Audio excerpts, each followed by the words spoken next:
In this tutorial, we'll take a look at the particle system for explosive effects and compare it to what 2.49 had to offer. So here's a quick animation from 2.49.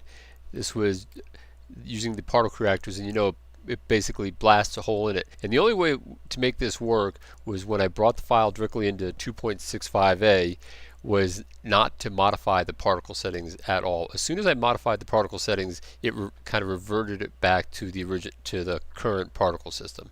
So this, I could have done a better job on the rendering in here, but I think you can kind of see the idea. So it was a pretty nice little system. Now in 2.65a, we can't do that yet, in the sense that you can't get something to just collide with the object within here, at least in the particle system, and then have this do something else. But however, there's a lot of power within the modern versions, and if you want those type of effects, you just look into the game engine, and you can see you can control all kinds of stuff, and then those you can create pseudo particles that react with all kinds of other things, and it's very powerful. So Blender's getting much better. In fact, I suspect by about mid-year we're going to have the Blender physics fully integrated within Blender Render. At least that's my hope. And then we can really do some really cool stuff to complement this. But let's see what else the particle system has to offer right now. So I have a particle system set up on this sphere. And here, let's see, 1704 particles. Oh, it goes between 99 and 149. Let's just run it, see what it's doing. I forget. Oh, the pieces are just falling off. Oh yeah, there's one thing that's nice about the modern versions is that, let's see if I can get it up here. You notice the pieces in here is when they break apart, they're not just square shaped. They're all kinds of odd shapes, like little shards. So when you go into the, see if I lost it. See if, yeah, up here into the object modifiers, I have an explode modifier set, and up here you can just set this feature right here that's not normally set. See the difference there? Add the cut edges. That makes a big difference in the way your particle looks. Also, you notice if I continue running the animation all the way through, the particles are only exploding from a certain portion of it. So maybe you're trying to make an egg hatch or something like that. And this is one way you can do it. Well, first of all, you can, let's crank up the velocity a little bit on this so you can see it. They can really crank out like this, and the randomness is much better on the modern system. And if you want random particles, let's see, I'm going to do this real quick for you. I'll come down here, let's get rid of this. See how I have a vertex group set? I'm just going to get rid of that for a second. Okay, now let me run it again, and then the whole thing, oh, I guess it's not going to do it. I guess I have to turn the, I guess I have to go maybe it knows about it. Maybe I have to just go change. Okay, we're going to fix that real quick. That we have to do it anyway. So we'll go into edit mode on here. Notice I have those particular pieces selected and had made a vertex group and had given them a weight. But let's just change everything to 1.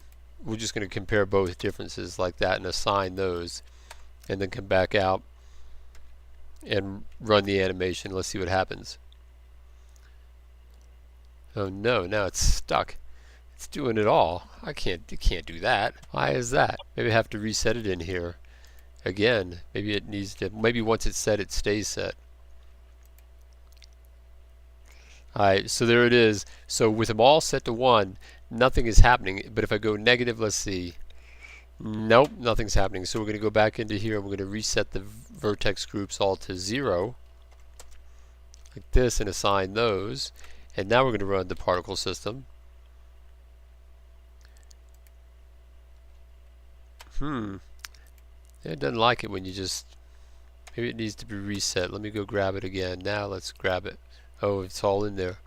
Okay, now let's see what happens. So now they're now all coming out set to 0. Notice this effect.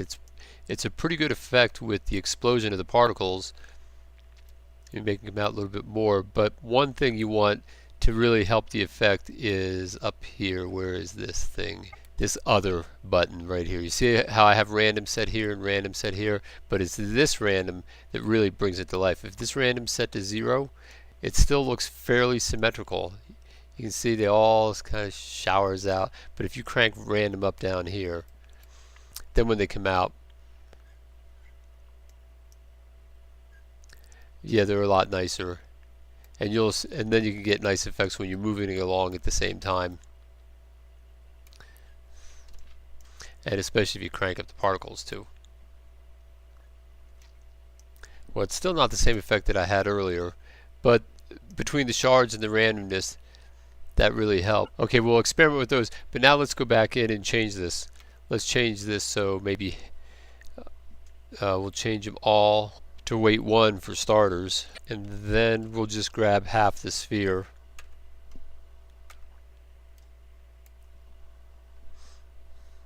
and maybe make those 0.1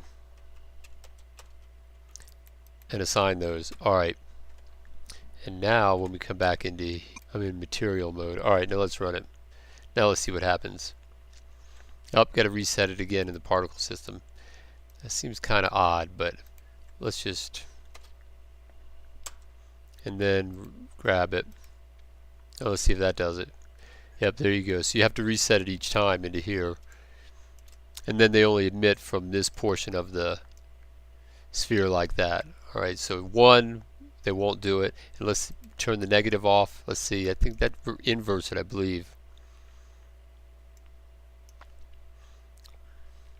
Let's take this out and then add it again and see what happens. That's still doing it even though I took it out. Alright, so I'm not quite clear on that. This is my first week of running 2.65a, and I'm always running into new features. That's the nice thing about Blender. I actually like trying to find all the new things that they add to it, because they surprise you, and they always put something cool in there. And actually, even this shard type effect is good. It may have been in the previous version. I just hadn't seen it. Anyway, all right. Well, that's it for this lesson, and I'll see you in the next lesson.